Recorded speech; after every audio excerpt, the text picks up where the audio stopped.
Hi, I'm John Greaves III, and I'm the founder of Garage Gym Life. We use this YouTube channel as a companion to our digital magazine, the Home Gym Quarterly, which is the only magazine in the world that's written by and for home gym owners. So in addition to home gym tours from around the world, like in our magazine, we have do-it-yourself projects to help you improve your home gym and interviews with the industry professionals who serve the home gym community. Two of those industry professionals are Nick and Prasarapan Hagadone, who own Launch Coffee Company. We had a great conversation where they telling me all about their brand, how they're using social media to increase brand awareness, and much, much more. Check it out. Hey guys, it is so awesome to be able to talk to you guys. We've been going back and forth for a little while now, and I'm so glad that we were able to carve out the time. You know, I know you guys are busy. I know how it is to build a brand. So thank you so much, Nick and Prasarapan, for taking time to talk to me today. Yeah, thanks for having us. We're excited. Cool. I'm just going to get right into it, all right? Because we live in a caffeinated world. You have a company that's based on, I mean, heck, your shirt says live caffeinated, right? So, I mean, we live in a caffeinated world. And that could be a good or a bad thing. So I hear a lot of things about how coffee isn't good for you.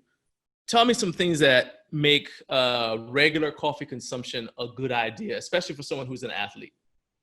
Right. So I think, I think if your body does not have any adverse reactions to caffeine alone, then coffee is a really good thing for you for a number of reasons, not just because of the caffeine. So we could talk about that first, because I think that's what most people are familiar with when they think of coffee. Is the first thing they think of is the caffeine and the energy hit that comes with it. So just with that, you have improved energy and brain function. And it can also help you burn fat. And there's a lot of studies that show that caffeine does increase physical performance. But also, outside of that, so even for people that drink decaf, there's a ton of health benefits that can come with it. So it is a really good source of antioxidants. And some of the same studies also show that it can lower your risk of diabetes, of Parkinson's, of Alzheimer's, and of other things like that. But one thing I always like to say, we wrote an article about the health benefits, is that it's like coffee is not a cure for any of these things, and you should never take it as your main source of prevention. I kind of look at it just like a bonus.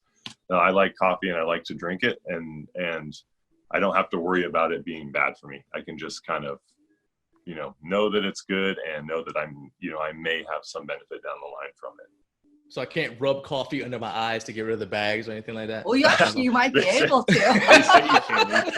I did a post where, there's like facial scrubs and all these things that you can do. And that will be like, one of the ways that our customers, and we've even encouraged them to do it, where we actually posted a video.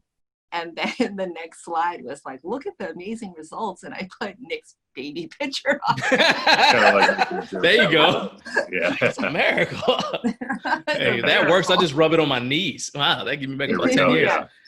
Yeah, because I'm not a huge fan of iced coffee because me and lactose don't get along. So I tend to not drink as much of it in the summertime. If I need like something to wake me up, I'm more likely to drink a pre-workout in the summertime, and I'm more likely to just drink coffee in the winter because it's obviously warm. What would you say to the coffee versus pre-workout? Yeah, so we were talking about this morning. I actually think they're two completely different things. So I am a former pre-workout aficionado for a long time, just like I used to be big into it. And if you're looking for just pure energy and like something that's going to make you want to eat your weights when you're doing them, pre-workout is definitely better for that. For me, like I look at my coffee prior to working out as almost like a routine, like I'm getting in the mindset to work out, not getting the energy to like crush my lifts. And so like it's just sort of a couple, like two different things, Okay, if that makes sense. Well, that's interesting because you're a former baseball player. Not strength athletics requires you to have a certain level of calm that you maybe don't get if you're on a pre-workout, as opposed to like say coffee. Yeah. Because so you have to. I don't know what position you played when you played baseball, but you got to be able to, whatever position it is, you got to be able to throw the ball accurately somewhere. So right. Did you find that interfered with like the jitters or anything like that? Interfered with your focus? Yes, absolutely. So like with baseball, it's different than football and basketball to where your just pure power and speed and athletic ability doesn't get you by. It's such a fine motor skill that you have to be calm. Like you're super intense and like focused mentally, but your body has to be calm. And if it's not, you just lose all feel for everything. And so you have to be able to control that a little bit. And that was baseball wise part of the reason why I switched away from pre-workouts, is because it was like I got the focus, but without the extra jitters or whatever that came with it. All right, P, you guys are, the way you ended up on my radar is because you guys are such huge supporters of the home gym lifestyle. And I grant you all have a home gym, but what is it about the home gym lifestyle? You guys, I think we have like some points of intersection with Garage Gym Coach podcast. I was actually on the phone with Morning Lifter with Sean Donaldson this morning while I was doing cardio, and he interviewed you guys last year. So what is it about the home gym life part of the fitness landscape that makes you guys feel like it's such a good fit for your brand? Well, I will be honest here, and I would never work out in that home gym Until What? Yes. So this is over. I'm done. I'm a coach at just like a local gym here, and it's actually just for women. It's called The Athletics. And if I didn't go to the gym physically, I didn't work out.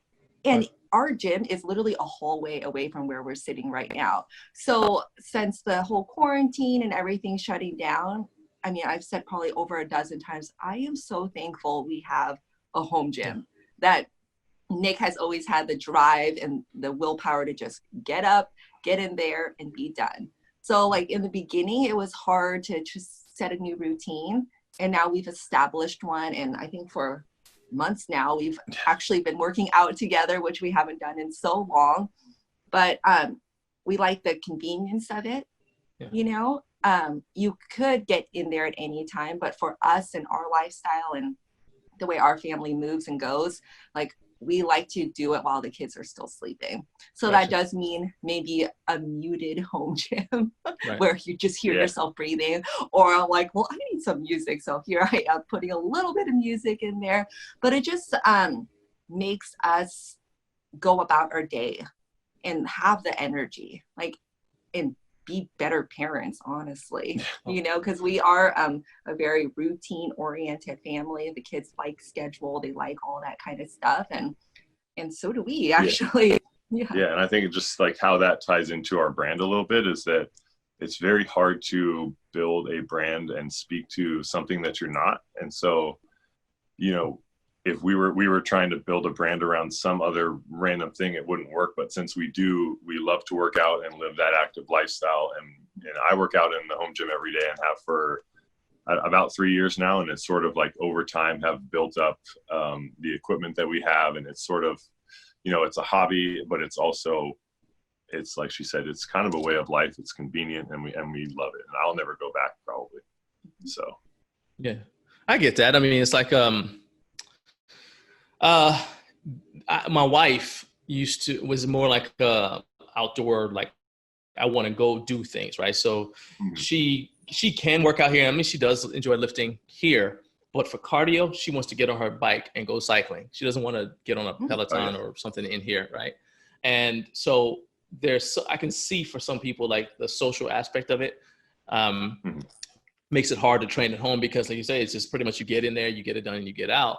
Whereas at a gym, you have all of the social aspects of it. You see your friend thing, and you kind of like feed off of each other's energy. So, I mean, I get that. That's why it's always huge to me whenever I see somebody who's a brand who's doing the little things to build up home gym culture, because we need that support in ways that someone at a public gym doesn't. What are some other cool ways that people use your coffee? What were those desserts? Oh, there was like, we had a coffee club member actually send us a video of, she made tiramisu, and I was like, that's an excellent idea. And I love coffee flavored ice cream personally, you know, so I was like, we need to get on that. We were talking to somebody who was going to make it, or we were thinking about making it like that, but and we have another friend who actually, she makes soaps, and she actually put our coffee in her soap, which we haven't tried yet. We need to buy it from her. Yeah, I think it's something with the caffeine and like skin and the antioxidants and everything like that. I know that people have just, like where you have your meal replacement and added just that little bit of coffee for variety and stuff. I know the collagen powder has been a huge thing lately. It's, I think, especially among women and, us aging and stuff. So like the natural collagen, it's unflavored, so it doesn't take away from the coffee, has been super popular.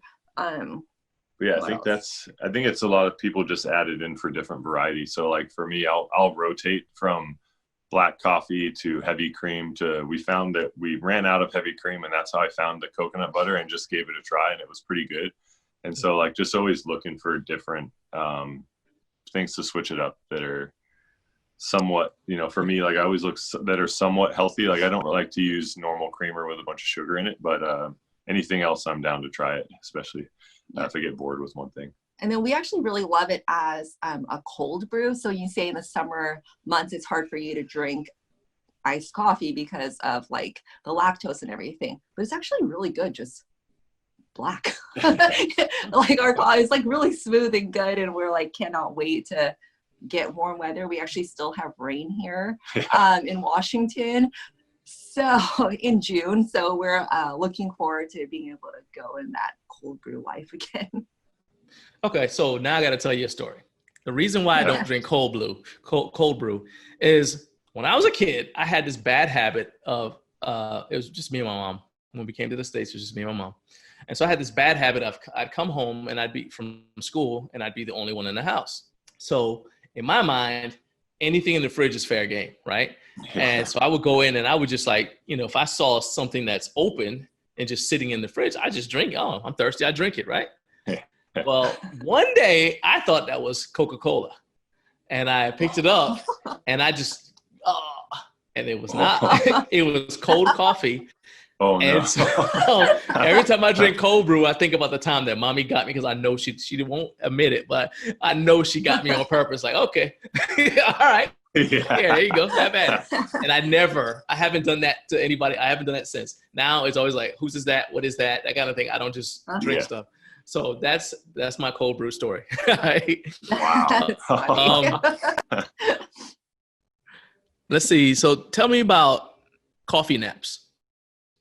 Yeah. Because you guys had the coffee nap. I understand what a power nap is, and I understand the sleep cycle. Tell me about the coffee nap.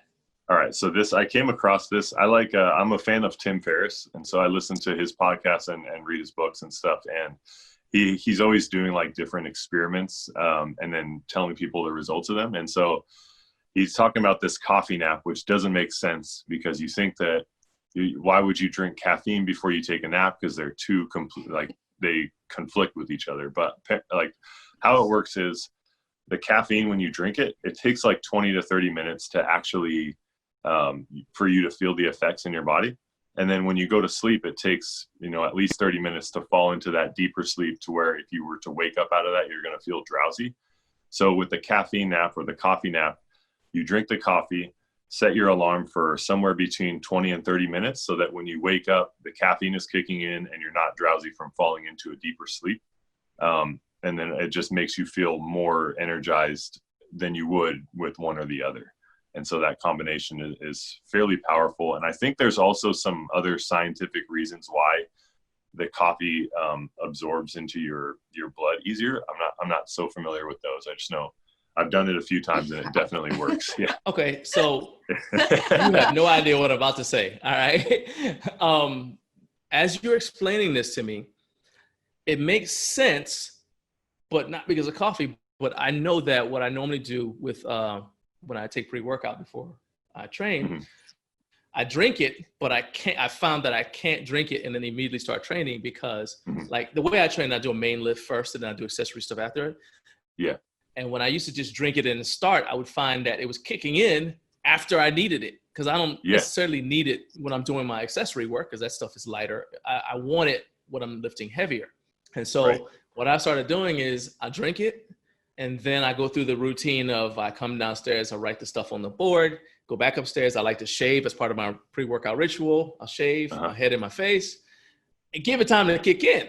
So now you're saying, hey, it takes time to get in your system, so you actually could drink it, go to sleep, and it'll wake you back up when you need to wake up. But the second thing, I know you're not ready for this, is have you ever read the book Never Cry Wolf by Farley Moet? Okay. No. All right. So Farley Moet is I don't even know if he's still alive, but he's a journalist, and he decided he wanted to go and live among wild wolves because he wanted to study them. So in the book, basically, one thing he noticed is like he would like he gets embedded in there and they get used to his presence. But he was constantly missing out on stuff because he'd go to sleep, wake up, wolf pack's gone. Now he's got to go find them. Like, where'd they go? Because he's like, well, I thought that they laid down. It should be fine. I'll take a nap now too. Wake up, they're gone. Like, what just happened? And he noticed that wolves, and then he noticed that when he got back to the States, he noticed that dogs did the same thing. Like he said, you ever see like a dog before it takes a nap, it does circles, like just do a circle. Oh, yeah. All right. He said it stops them from sleeping too long. Yeah. See, I told you. It's like it's the equivalent of doing the little dog circle or the wolf circle, because it's like you do just enough stimulation so that you don't sleep so deeply that you wake up groggy. And I haven't thought about that in years because I read that book when I was in junior high. Okay. Yeah. No, it makes sense. That makes sense. The thing is, though, if you don't set your alarm, you won't wake up. So like, I'll make fun of her all the time. I love napping. She likes to nap, and we'll drink our coffee in the morning. We always have some around lunchtime too. And like half the time she'll drink it and then go and straight and take a nap for like 2 hours and wake up and it's like, well, now it's worn off or whatever. But yeah, so you got to set your alarm too. Otherwise you sleep right through. So now I want you to drink your coffee and I want you to go walk in a circle. And there we go. I want you to take a nap. Yes. Give it a shot. See, let me know, get back to me. Let me know how it works. Oh, we'll record that. You got to record it. So let's talk about your business then. You operate Launch Coffee as a subscription service. Explain how that works for people who may not really be familiar with you should be, but let's say they're not. Okay. So yeah, how the subscription works is you can sign up to get coffee delivered to your door. However much coffee you want, and then however often that you want it. So if you want to say you go through 4 bags a month and you want to only drink Launch Coffee during the month, you would sign up for 4 bags delivered every month. And then it would just show up automated. You don't have to worry about it. You don't ever have to run out, anything like that. Or what we found too is people will order like 1 bag a month and use it sort of as like a rotation because they like different types of coffees or whatever. And so they'll sign up for 1 bag every 3 weeks or something like that. So it's very customizable to whatever you want. And we also offer just one-off purchases as well. And we found that a lot of times people will start out, they don't want to subscribe to something they haven't tasted.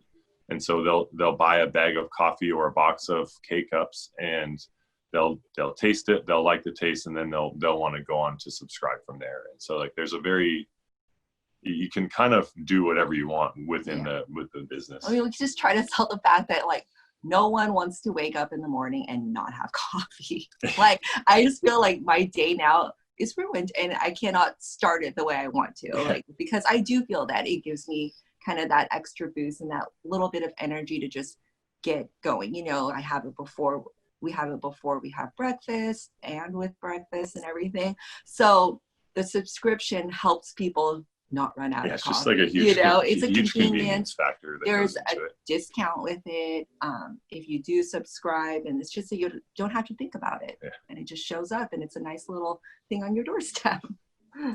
So I want to go back to something that you mentioned, kind of. You said so people do a rotation because they like other kinds of coffee. So I want to talk about fair trade versus sustainably sourced and organic. But before we talk about that, describe, you know how coffees have personalities? Describe the Launch Coffee personality, the blends that, and the personality of the blends that you guys have. Okay. You want me to do it or you got it? Okay. So currently we have one blend. It's a medium, we call it a medium roast, but it's actually medium dark. And so you get that coffee flavor without the bitterness at the end of it. And so like we like to drink coffee, and we like that we know we're actually drinking coffee. And so like you get that bold upfront taste, and then it's very smooth at the end of it. And so we get a lot of people that ask when we're going to have a dark roast, and we probably will down the line, but right now our coffee is it's a good in between from medium and dark. It's kind of right in the middle, if that makes sense. Yeah, it does. I mean, because I know I had a guy I went to church with. He liked dark roast coffee, but he was always putting salt in his coffee because his stomach couldn't handle. He said it was he said something to do with the acidity. I don't know, but because it's like it's weird. It's weird. You're sitting at breakfast and he's like, "Hey, could you pass the salt?" And he's sprinkling salt in his coffee, and I'm like, "Okay, whatever, man. You know that's not sugar, right?" But that's what he did. So I was like, "Okay." Right. But yeah, let's talk about fair trade versus sustainably sourced. What's the difference? Yeah, so the biggest difference is that sustainably sourced, from what we've learned, is more regulated. And so sustainably sourced versus fair trade versus organic, we know for sure that by going sustainably sourced, the funds that are actually out of these that are allocated to helping the farmers and the land and preserve both of those are actually going to what they are supposed to. And that's not to say that if you're fair trade and organic are not. We just know for sure that sustainably sourced is. And so, honestly, we didn't like go super in depth into the other two. We just wanted to make sure that if we're marketing our coffee as sustainably sourced, it's actually doing what it's supposed to. Sarapon, talk about the impact of this shutdown on your business. Actually, we haven't been affected greatly by it too much in the negative. We've actually seen a lot of growth since everyone's been at home. We've had people that are on the subscription service increase their orders. We've had more people involved in our social media things and stuff because you have the time and everything. So the shutdown has actually improved our business. I feel bad for other small businesses, but we found the right path, and who doesn't just love coffee? Because it is also going back to the other, it's like a conversation piece as well. You can sit down, and that's why there was always, hey, let's meet at the coffee shop for a mom date, or just anything like that. I mean, we've done that on little dates and stuff. It's been I think we feel very fortunate that we are not a brick and mortar business, because they've been so greatly affected by this. And I don't know, it's a little bit of a battle for us too, because we want to be sensitive to all of everything that's going on, while still we're still promoting our business through Instagram. We try to have that balance of like being sensitive to what's going on and talking about coffee, which it is a luxury that I don't know, it's just sometimes it's not as important as other things. Okay, so trying to find a balance.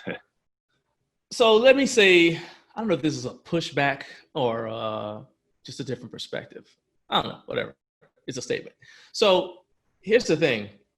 If you are a UPS driver, coffee is extremely important to you. If you're a police officer trying to stay awake because you're working extra shifts, especially with all the upheaval going on right now. If you're in the military, like my son, like I was, and like my son is now, coffee is important to you. If you work third shift and you work third shift in essential business, so like let's say you're working at a hospital and you got to go in for another long shift. And I have two other sons who work in the nursing program in a hospital, so they're working extra shifts, working third shifts, and all that. Utility workers getting called out to turn the power back on in the middle of the night. That happens. That's still going on, right? So you have to think about the infrastructure of the country needing certain things, right? So in that sense, you are providing an essential service. I know it feels like a luxury, but it's not a luxury to the guy who's been working, and I've been in this situation, who's worked 16 hours and now has to get home. And he's like slapping himself with the window open, and your coffee keeps him going, right? Right. So, that's a great way to look at it. And when you say it like that, it's totally is essential. And it's more, I think it's both. To some people it's essential, some people it's a luxury, but overall, like coffee that's kind of the cool thing about coffee is it's like a different thing it's a unique part of everybody's life. Everybody drinks coffee for the most part. For some reason. Yeah. All right. So let's talk about your fitness model career, because you guys have become fitness models as part of promoting your brand. All right. I see a lot. I really do like how you guys are doing your Instagram. I don't know how much modeling experience you had previously. Nick, you used to play for the Indians, and you had I'm sure you had to take like some kind of promotional team picture, like the picture we take when we play football in high school and everybody's like this. So I know you had that, but then you did have that photo shoot, with Amelia Soper, and our wedding photos. You were so awesome because you didn't squint one time. So she said you're such a hero for that. That's pretty cool. All right, but have you had to come out of your comfort zone aside from that? Have you had to come out of your comfort zone to do some of the photos? Either of you. Well, I would say like the photos maybe were a little bit easier than like videos, because we tried. That's where like a lot of our engagement happens with our followers and our customers and everything. So if we actually had a blooper section of like all of our videos, that would be more entertaining to watch probably. We by no means are any sort of models. I just can't even take that seriously right now. But it seems more authentic to us to just like, at least for now, to like make our own videos and not worry that they're perfect, but it kind of shows people that we are, it's a husband and wife team. We are real people, not a huge corporation. And I don't know, I think it's part of the whole like being authentic thing that has become part of our brand. And it's definitely, for me, it's like, I'm not that outgoing. So doing videos, like 5 years ago, if you told me I was going to make a video on my phone and post it on the internet, there's no way. Like I would have thought you're insane, but it just comes with the territory, I think. Is Instagram the first platform or the only platform that you guys are on? We have Facebook too, but we just share our stuff from Instagram to Facebook. Okay. There's an author who I've been reading a series by him. His name is Andrei Vasiliev, but he said, if you become famous in one city, nobody cares when you move to the next city about your fame. You move to the next city, you're just pretty much anonymous until you spend time building up your reputation in the new city. Yeah. But then at the same time, the people in the old city start forgetting about you. Yeah. And I think that's sort of what we're experiencing now with Instagram versus YouTube, because I'm still not a big Instagram account, but I definitely have more traction on Instagram than I do on YouTube, and more traction on YouTube and Instagram than I do on Facebook, because you only got so much time in a day. How do you make the decision about where you want to spend your time marketing and promoting your brand to, new potential customers? First of all, you're totally right with it. There's just not enough for us right now. We don't have a team. It's just us. And so there is not enough time to do a good job on every social network. And so before we started, we looked into it and we figured Instagram is by far, like, it fits our brand the best because it's very visual and there's a lot of engagement on it. And so we just decided right away that Instagram is going to be our main platform. If you look on our Twitter account, I think we have like 14 followers. So we do not put any effort into that. It's mostly there so that if people come across us on Twitter, they might go over and check it out on Instagram and find us there. And so we've just like dove into Instagram alone, and then we do some email stuff too, but that's about it. It's interesting that people will see you on Instagram, like you get more followers on Instagram, and so they say, "Oh, you made it." Like, well, no, most of the world has no idea I exist, right? Yeah. And so it's like, and it's so funny too when I see like a brand. The brand that's coming to my mind right now is Texas Power Bars. And they've been around forever, right? So they come on Instagram, and they, the Instagram account has like maybe, I don't know how many they have now, but I still remember when they had like maybe 5-10 followers, right? Then 100 followers.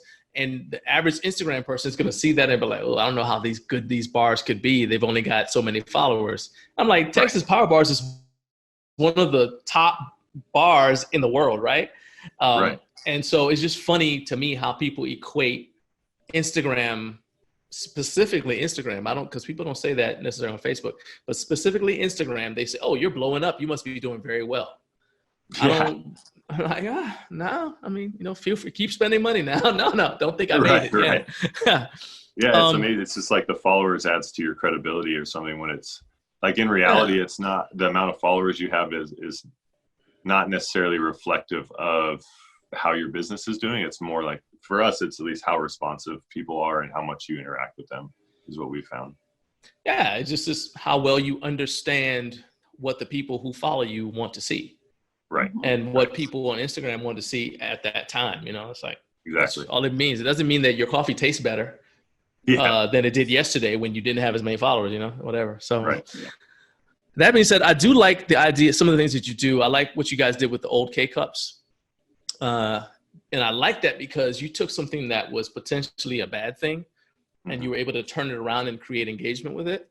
But I think a lot of business ideas are born out of necessity, because you try something, it fails, but then you might see something that you would never have seen if the first idea actually worked or whatever. And it seems like you were sensitive. You're trying to be sensitive to your customers' desires to, not just dump trash in the environment. Walk me through that process and, how you figured out, hey, this biodegradable K-Cup thing isn't going to work. And then how you figured out, well, we can do this other thing with it. Walk me through that process. Well, I think that, from the beginning, when we thought about those individual cups of coffee, whether it be the biodegradable or the actual plastic cups, we're like, let's go the green route, especially with where we live in the Pacific Northwest. We're like, we are a green state here, so we're like wanted to be, and a lot of our customers are here locally first. So we wanted to definitely, go into that route. But then it wasn't going to be an option. And so we're like, well, there are the people that want the coffee. Do we just not do it because it's not going to be green enough? And so I actually, of course, Googled a bunch of different things and stuff. And I was like, oh, well, there are so many things you can do with it. And when we did do that post about, recycling the cups, because you take the foil out, you can use those grounds for even your garden, and then you have now that plastic cup that you can toss in your recycle bin, but you can also do so many more things with it. So it's just like with us and our kids, wow, they really don't even care about what's inside that box that got delivered. They want to just play with the box. So it's kind of that same idea where like, what different things can you do with it? And goes back to me remembering a time when I would travel alone with the kids because Nick would be playing and everything. And I just started to think about things that are small, lightweight, that I can bring with me to entertain them, because they're like babies and stuff. So I actually had an old spice container that has a little holes on top. So then I just like cut pipe cleaners, and then like sensory motor, my daughter would just put it in, and then I'd empty it, and she would just stay there for hours putting it in the hole. So like the same idea, I was like, oh, you could stack all those little K-Cups and bowl with it, or use it as like a sorting bowl and everything like that. Yeah, just like different creative things. You can do anything with anything. I'm all about like upcycling stuff. Okay. So, I have random projects everywhere that Nick really loves. Thank you, Pinterest, for that one. Yeah. So, there are just ways, if people really care, then they can go that route. But a lot of times, honestly, we kind of like, it's like you're paying for the convenience of being able to just press a button, have your one cup, especially if you are the only person in your family that maybe drinks the coffee, or it's just convenience and options. So your wife seems like she's the creative one. Okay. Yes. It's just me and you here. All right. Pasarpan, don't listen. All right. Was it her idea to have that story with Stan on your Instagram where everybody, like, you start the story and then your readers had to finish the story or keep the story going? Yeah. So that was all her. And she, so I think I wrote it, but she came up with the ideas because, and she'll do this all the time, and she'll be like, she'll come up with an idea like that. And I'm like, I don't really like that, but let's go with it. And then it ends up blowing up and being like people end up really engaging with it and liking it.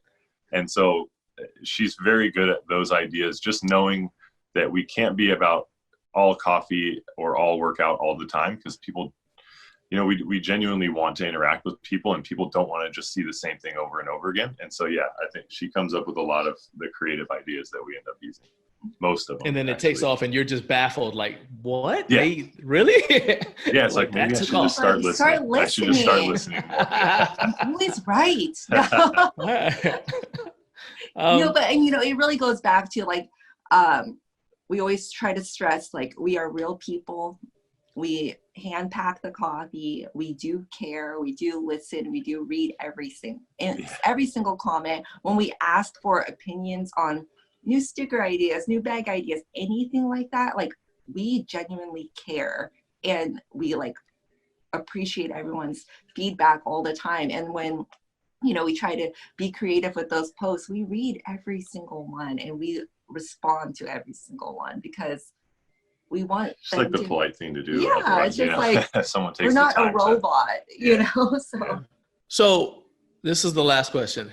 When I started this, and I think this is funny, but when I started doing this, I feel like I became the de facto resource for anything home gym related, right?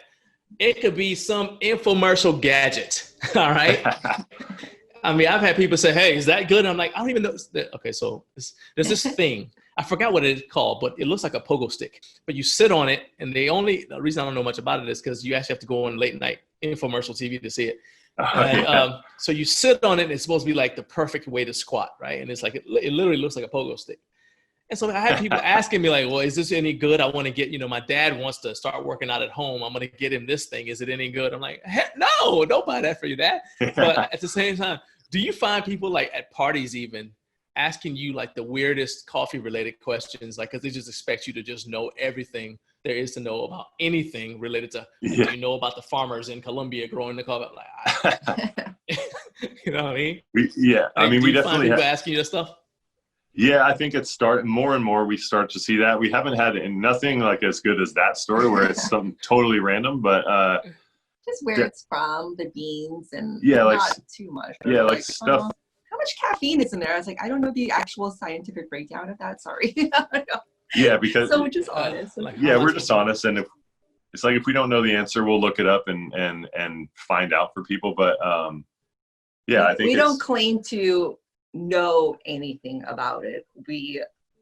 It's more by liking it ourselves and drinking it every day ourselves and stuff. Yeah, it seems like there's a couple, like there's coffee brands that are 100% about the coffee and the different blends and the origins and all that, and we're not really that. We're more, you know, we use quality coffee that we enjoy, that tastes really good. But it's more about the lifestyle and the working out and being active, and that we use the coffee to fuel that. If that, you know, that's kind of more what we're about, rather than the technical aspects of the coffee. So like, while we do posts about that stuff, that we'll get like some questions that are a little bit outside of that we'll have to research for sure. Gotcha. Okay. Well, I want everybody to try your coffee, and I want them to all live caffeinated. So how can they follow you on social media? How can they get some coffee? How can they sign up to have coffee delivered to their house all the time? Tell me everything. Okay. So like we said earlier, our main channel is Instagram. It's just @LaunchCoffeeCo. We are the same thing on Facebook too, if you want to follow us there. And our website is just launchcoffeeco.com. So the same as our Instagram handle. And if you go there, you can find out everything you need to know, a little bit more about us. If you go to, we have a blog page on there. If you go there and click on our story, it will give you the whole backstory of, you know, how we came about, a little bit more about us, and then you can go from there. And you should be able to find everything you need there. And also, if not, there's a little messenger button on our website that just goes right to our Facebook Messenger, which we respond to pretty much as fast as possible. So we try to be as responsive as we can. Okay, well, I appreciate you guys checking this out. And I want you guys who are watching this, definitely go on their blog and check it out, because that is the only way, because I'm not going to tell you, that is the only way you're going to find out how wind sprints led to Nick deciding that he's going to start his own business with his wife. All right. Don't you tell them. Don't tell them. They got to go read it. All right. But if you guys like this video, then please click the like button, share it with your friends, because that is the only way that we're able to grow. Share with your friends. And of course, I want you to subscribe, and I'll see you next time.